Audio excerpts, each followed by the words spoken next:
नमस्कार. आज आपण इतिहासाच्या एका अशा पर्वात जाणार आहोत जिथे स्वराज्य एका मोठ्या संकटात सापडलं होतं आणि या अंधारात एका वीराने आपल्या पराक्रमाने अशी काही मशाल पेटवली की मुघल सल्तनत अक्षरशः होरपळून निघाली. त्यांचं नाव होतं सेनापती संताजी घोरपडे. आपल्या समोर डॉक्टर जयसिंगराव पवार यांचं सेनापती संताजी घोरपडे हे पुस्तक आहे. हे केवळ एक चरित्र नाही तर एका मोठ्या संघर्षाचा सखोल अभ्यास आहे. आज आपण या पुस्तकाच्या आधारे संताजी घोरपडे नावाचं वादळ नेमकं काय होतं हे समजून घेणार आहोत. मराठ्यांच्या स्वातंत्र्य युद्धात त्यांचं काम इतकं महत्त्वाचं का ठरलं, चला शोध घेऊया. तर सुरुवात करूया त्या काळापासून.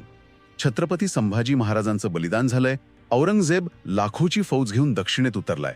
त्याला वाटलं होतं की आता स्वराज्य सहज गिळंकृत करता येईल. सगळीकडे निराशेचं वातावरण आहे. अशा परिस्थितीत ही लढाई पुढे कशी गेली? आणि इथेच लेखकाने सुरुवातीला एक खूप मोठा आणि महत्त्वाचा मुद्दा मांडलाय.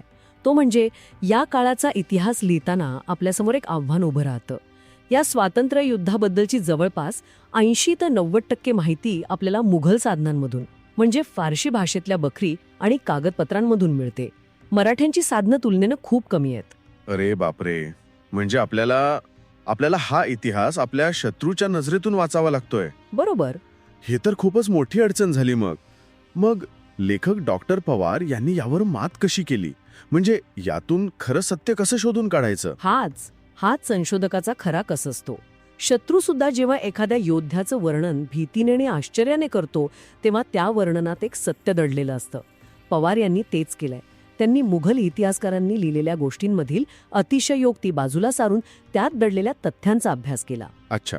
जसं की मुघल सरदार संताजींना का घाबरायचे, त्यांच्या पराभवाची कारणं काय होती, या प्रश्नांच्या उत्तरातून संताजींचं खरं शौर्य समोर येतं. हे खूपच इंटरेस्टिंग आहे. म्हणजे शत्रूच्या लिखाणातूनच आपल्या नायकाचं चित्र उभं करणं. आता आपण थेट घोरपडे घराण्याकडे येऊया. हे घोरपडे आडनाव, यामागे एक विलक्षण कथा आहे असं म्हणतात. हो अगदी. ही फक्त एक कथा नाहीये, तर तो एक किताब आहे. किताब आहे? हो. आणि ती कथा आपल्याला त्या काळातल्या शौर्य परंपरेची ओळख करून देते. घोरपडे घराण्याचे पूर्वज कर्णसिंग, ते एका मोहिमेवर असताना त्यांना एक अत्यंत अवघड किल्ला जिंकायचा होता. त्यांनी पाहिलं की एक घोरपड त्या किल्ल्याची सरळसोट भिंत चढून वर जाते आणि खाली उतरतीये. तिच्या या चपळाईवरून त्यांना एक कल्पना सुचली. म्हणजे त्यांनी त्या घोरपडीलाच आपलं मार्गदर्शक बनवलं की काय? अगदी तसंच. त्यांनी एका घोरपडीच्या कमरेला दोर बांधला आणि तिला वर सोडलं. घोरपडीने वर जाऊन पकड घेतली आणि तिच्या मदतीने सैनिक वर चढले आणि त्यांनी तो किल्ला जिंकला. अरे वा. या अतुलनीय पराक्रमानंतर त्यांना घोरपडे हा किताब मिळाला. ही कथा म्हणजे केवळ एका आडनावाची उत्पत्ती नाही, तर प्रतिकूल परिस्थितीतून मार्ग काढण्याच्या वृत्तीचं ते प्रतीक आहे. खरंय. आणि हीच वृत्ती आपल्याला पुढे संताजींमध्ये प्रकर्षाने दिसते. अगदी. आणि हे घोरपडे घराणं आणि भोसले घराणं यांचं नातंही खूप जवळचं होतं, बरोबर? हो. मूळ एकाच वंशाच्या या दोन शाखा. सुरुवातीला ते दक्षिणेतील शाह्यांमध्ये जसं की बहमणी सत्तेत सेवा करत होते. पण छत्रपती शिवाजी महाराजांनी जेव्हा हिंदवी स्वराज्याची स्थापना केली तेव्हा या दोन्ही घराण्यांनी मिळून इतिहासाला एक नवी दिशा दिली. आता आपण संताजींच्या वडिलांबद्दल बोलूया. म्हणतात ना, मुलाचे पाय पाळण्यात दिसतात. संताजींच्या पराक्रमाची बीजं कुठेतरी त्यांच्या कौटुंबिक वारसात असलीच पाहिजेत. त्यांचे वडील म्हाळोजी घोरपडे हे कोण होते? म्हाळोजी घोरपडे हे शहाजीराजे आणि नंतर छत्रपती शिवाजी महाराजांचे अत्यंत विश्वासू आणि निष्ठावंत सरदार होते. ते फक्त एक सामान्य सरदार नव्हते. विचार करा, शिवाजी महाराजांनी आपल्या कारकिर्दीच्या शेवटी पन्हाळ्यासारख्या मोक्याच्या आणि महत्वाच्या किल्ल्याची सरनोबती म्हणजे लष्करी प्रमुख पद की नाही? हो, लष्करी प्रमुख पद. आणि ते त्यांनी म्हाळोजींवर सोपवलं होता. पन्हाळा म्हणजे स्वराज्याच्या सर्वात महत्वाच्या किल्ल्यांपैकी एक. एवढा मोठा विश्वास महाराजांनी त्यांच्यावर टाकला होता. हो. आणि यातूनच आपल्याला त्या घराण्याची स्वराज्यावरील निष्ठा दिसून येते. ज्या काळात अनेक वतनदार स्वतःच्या स्वार्थासाठी बाजू बदलायचे, त्या काळात म्हाळोजींसारखे सरदार स्वराज्याशी एकनिष्ठ राहिले. याच घरात, याच संस्कारांमध्ये संताजी लहानाचे मोठे झाले. त्यामुळे शौर्य आणि स्वामीनिष्ठा त्यांना रक्तातूनच मिळाली होती. इथेच गोष्ट एका रंजक वळणावर येते. संताजींना लष्करी शिक्षण कोणाकडून मिळालं? तर त्या काळातील सर्वश्रेष्ठ सेनापतींपैकी एक सरसेनापती हंबीरराव मोहिते यांच्याकडून. म्हणजे थेट सर्वोत्तम गुरुकडूनच त्यांनी धडे घेतले. अगदी बरोबर. लेखकाने संताजींच्या कारकिर्दीचे 2 स्पष्ट टप्पे मानले आहेत.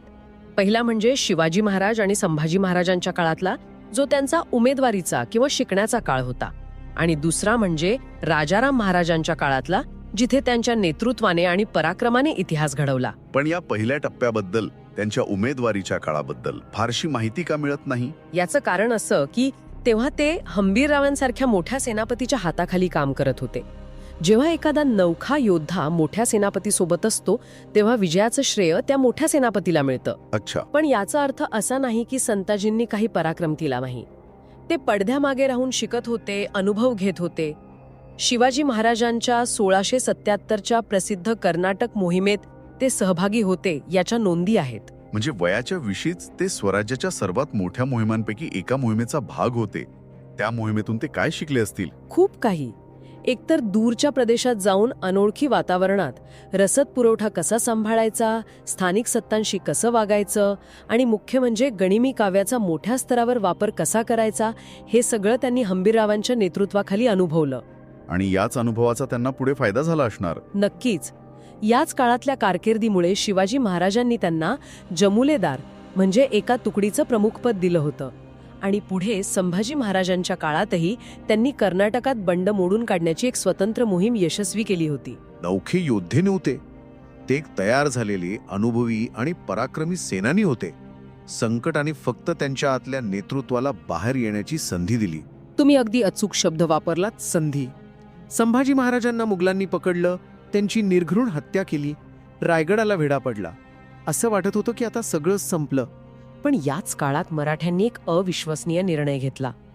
तो म्हणजे छत्रपती राजाराम महाराजांना रायगडावरून काढून दूर दक्षिणेत जिंजीच्या किल्ल्यावर सुरक्षित पोचवायचं. थांबा, म्हणजे राजधानीत स्थलांतरित करायची, हजारो किलोमीटर दूर, आणि तेही जेव्हा शत्रू तुमच्या प्रत्येक पावलावर नजर ठेवून आहे तेव्हा? हे तर जवळजवळ अशक्य वाटतंय. हो, आणि हेच अशक्य काम शक्य करून दाखवताना संताजी घोरपडे आणि धनाजी जाधव या जोडगोळीचा उदय झाला.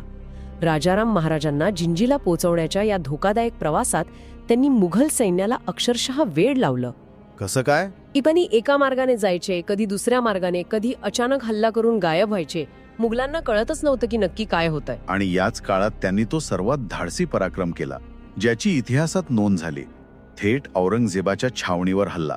मला तर याची कल्पना करूनच आश्चर्य वाटतं. ज्या बादशहाच्या नावाने अख्खा भारत कापायचा, त्याच्या तंबूत घुसून हल्ला करणं, हे धाडस आलं कुठून? हे केवळ धाडस नव्हतं, ही एक सुनियोजित लष्करी आणि मानसिक खेळी होती. विचार करा, औरंगजेब संभाजी महाराजांच्या हत्येनंतर तुळापूर जवळच्या छावणीत होता. तो विजयाच्या उन्मादात होता. हो, त्याला वाटत होतं की मराठ्यांचं कमरडं मोडलंय. बरोबर.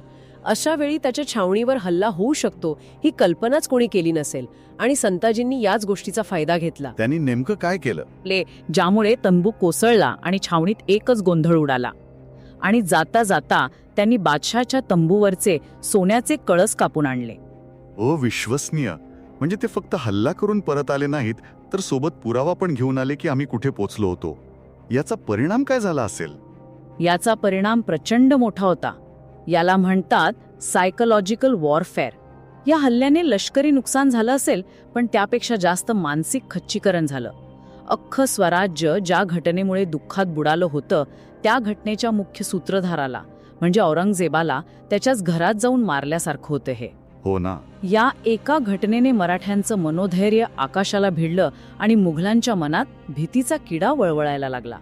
हा संदेश गेला की मराठे संपलेले नाहीत, उलट ते आता थेट बादशाहच्या मानेपर्यंत पोहोचू शकतात. आणि याच हल्ल्यानंतर संताजींची दहशत मुघल सैन्यात पसरली, नाही का? तो खाफी खान नावाचा मुघल इतिहासकार त्यांच्याबद्दल काय लिहितो? खाफी खानचं वर्णन तर अद्भुत आहे. तो लिहितो, संताजीच्या भीतीनं मुघल सैनिक इतके घाबरले होते की वाऱ्यानं गवताचं पान हल्लं तरी त्यांना वाटायचं संताजी आला. बापरे. तो पुढे लिहितो, सैनिक आपल्या घोड्यांना नदीवर पाणी पाजायला नेताना सुद्धा चोहीकडे बघायचे. त्यांना भीती वाटायची की घोड्याच्या तोंडात संताजीचं भूत दिसेल किंवा पाण्यात त्याचं प्रतिबिंब दिसेल. कल्पना करा, एका माणसाची केवढी मोठी दहशत निर्माण झाली होती. हे युद्ध केवळ तलवारीचं नव्हतं, तर हे मनाचं युद्ध होतं. आणि संताजी ते जिंकत होते. नक्कीच. खाफी खान पुढे संताजींच्या युद्धशैलीचं विश्लेषण करतो. तो म्हणतो की संताजींशी लढायला जाण्याचे 4च परिणाम असायचे. 1. तुम्ही सरळ मारले जाल. 2. तुम्ही जखमी होऊन कैदेत सापडाल. 3. तुम्ही जीव वाचवण्यासाठी रणमैदानातून पळून जाल. आणि 4था परिणाम म्हणजे तुम्ही जिंकाल. मी काव्याचा पाया रचला होता. हल्ला करा आणि पळून जा. संताजींनी त्याला अधिक व्यापक आणि आक्रमक बनवलं. त्यांच्या युद्धशैलीची 3 मुख्य सूत्र होती: वेग, आश्चर्य आणि अचूकता. वेग, आश्चर्य आणि अचूकता. हो, त्यांची फौज कधीच एका ठिकाणी थांबत नसे. आज ते एका प्रांतात तर 8 दिवसांनी 400 मैल दूर दुसऱ्या प्रांतात हल्ला करत असत. मुघल सरदारांना कळायच्या आत ते आपलं काम करून निघून गेलेले असत. पण एवढ्या मोठ्या फौजेला घेऊन इतक्या वेगाने हालचाल करणं, त्यांना रसद पुरवणं हे सोपं नसावं. हेच तर त्यांचं खरं कौशल्य होतं. त्यांची फौज तयार असायची. प्रत्येक सैनिक स्वतःसोबत आपलं खाणं पिणं, शस्त्र आणि 2-3 घोडे घेऊन चालायचा. अच्छा. ते शत्रूच्या प्रदेशातूनच रसद मिळवायचे. मुघलांच्याच खजिन्यावर आणि पुरवठ्यावर हल्ले करून ते स्वतःच्या सैन्याचा खर्च भागवायचे. म्हणजे शत्रूच्याच पैशावर शत्रूशी लढायचे. याला म्हणतात स्ट्रॅटेजिक ब्रिलियन्स. अगदी. म्हणजे एकाच वेळी 2 आघाड्यांवर युद्ध सुरू होतं. एकीकडे जिंजीमध्ये राजाराम महाराज आणि त्यांचे सरदार किल्ला लढवत होते, आणि दुसरीकडे महाराष्ट्रात आणि कर्नाटकात संताजी आणि धनाजी मुघलांच्या मुलखात धुमाकूळ घालत होते. अगदी बरोबर. आणि यामुळे झालं काय की औरंगजेबाची अफाट ताकद विभागली गेली. त्याला एकाच वेळी जिंजीच्या वेढ्यावर आणि संताजी धनाजींच्या हल्ल्यांवर लक्ष ठेवावं लागत होतं. संताजींनी हे स्वातंत्र्य युद्ध केवळ काही किल्ले लढवण्यापुरतं मर्यादित ठेवलं नाही, तर ते एका लोकयुद्धात बदललं. लोकयुद्धात? हो, त्यांनी संपूर्ण दक्षिण भारतात हे युद्ध पसरवलं. त्यामुळे मुघलांची प्रचंड मोठी फौज असूनही ती कमी पडू लागली. थोडक्यात संताजी हे केवळ एक तलवार बहादर योद्धे नव्हते, तर ते एक उत्कृष्ट स्ट्रॅटेजिस्ट होते. त्यांनी स्वराज्याच्या सर्वात कठीण काळात आपल्या शौर्याने, बुद्धीने आणि अविस्मरणीय वेगाने इतिहासाला एक कलाटणी दिली. त्यांच्यामुळेच औरंगजेबाचं दक्षिण जिंकण्याचं स्वप्न हे स्वप्नच राहिलं. हो, त्यांनी केवळ किल्ले लढवले नाहीत, तर त्यांनी स्वराज्य लढवलं. त्यांनी मुघलांच्या आर्थिक नाळ्या आवळल्या, त्यांच्या मोठ्या सरदारांना पराभूत केलं आणि मराठ्यांमध्ये एक नवा आत्मविश्वास निर्माण केला. संताजींचा पराक्रम म्हणजे केवळ शौर्यगाथा नाही, तर ती एका अत्यंत सुनियोजित आणि यशस्वी लष्करी मोहिमेची कहाणी आहे. तर आज आपण डॉक्टर जयसिंगराव पवार यांच्या पुस्तकाच्या आधारे पाहिलं की सेनापती संताजी घोरपडे हे केवळ एक पराक्रमी सेनापती नव्हते, तर ते एका महान परंपरेचे पाईक होते, एक कुशल संघटक होते आणि गनिमी काव्याचे बादशाह होते. स्वराज्याच्या सर्वात अंधाऱ्या काळात ते एक तेजस्वी ताऱ्याप्रमाणे चमकले. आणि या सगळ्या चर्चेतून माझ्या मनात एक विचार येतो, जो या पुस्तकातूनही ध्वनित होतो. आपल्याला संताजींचं जे काही वर्णन मिळतं ते प्रामुख्याने त्यांच्या शत्रूंनी म्हणजे मुघल इतिहासकारांनी केलेलं आहे. त्यांनी संताजींना एक भयानक आणि दहशत निर्माण करणारा योद्धा म्हणून रंगवला आहे. हो, ते तर खरंय. मग विचार असा येतो की ज्या वीरांचा इतिहास त्यांचे शत्रू लिहितात, तेव्हा त्यांचं खरं मानवी रूप कुठेतरी त्या दहशतीच्या वर्णनाखाली झाकोळलं जातं का? शत्रूच्या मनात भीती निर्माण करणारा सेनापती आणि आपल्या लोकांचा, स्वराज्याचा रक्षण करता, या 2 भूमिकांमध्ये त्यांचं नेमकं स्वरूप कसं असेल, हा एक विचार करण्यासारखा मुद्दा आहे. कदाचित त्यांचं खरं व्यक्तिमत्व या दोन्हींच्या पलीकडे अधिक गुंतागुंतीचं असेल,